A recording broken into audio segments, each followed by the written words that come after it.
योग भारत की एक प्राचीन और अद्भुत देन है, जिसकी शुरुआत हजारों वर्ष पहले हुई थी। योग शब्द संस्कृत के युज धातु से बना है, जिसका अर्थ है जोड़ना।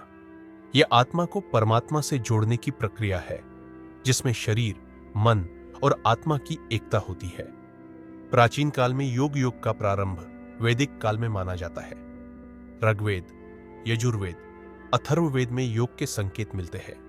उस समय योग साधना का उद्देश्य आत्म साक्षात्कार और मोक्ष प्राप्त करना था।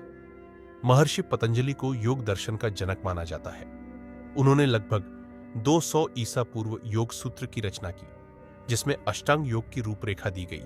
यम, नियम, आसन, प्राणायाम, प्रत्याहार, धारणा, ध्यान और समाधि। मध्यकाल में योग इस काल में योग का उपयोग केवल ध्यान और मोक्ष के लिए नहीं, बल्कि शरीर और मन को बलवान बनाने के लिए भी किया गया। हठ योग, नाथ योग, तंत्र योग जैसी शाखाएं विकसित हुई।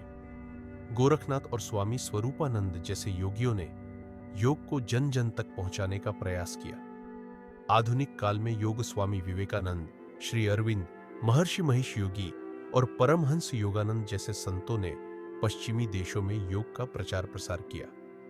20वीं सदी में योग केवल धार्मिक साधना नहीं रहा, बल्कि यह स्वास्थ्य, मानसिक संतुलन और जीवन शैली सुधारने का एक माध्यम बन गया। वर्तमान युग में आज योग एक वैश्विक आंदोलन बन चुका है। प्रधानमंत्री श्री नरेंद्र मोदी के प्रयासों से संयुक्त राष्ट्र ने 21 जून को अंतर्राष्ट्रीय योग दिवस के रूप में मान्यता दी, जो पहली बार 2015 में मनाया गया। आज योग भारत ही नहीं, बल्कि अमेरिका, यूरोप, ऑस्ट्रेलिया जैसे देशों में करोड़ों लोगों का जीवन बदल रहा है।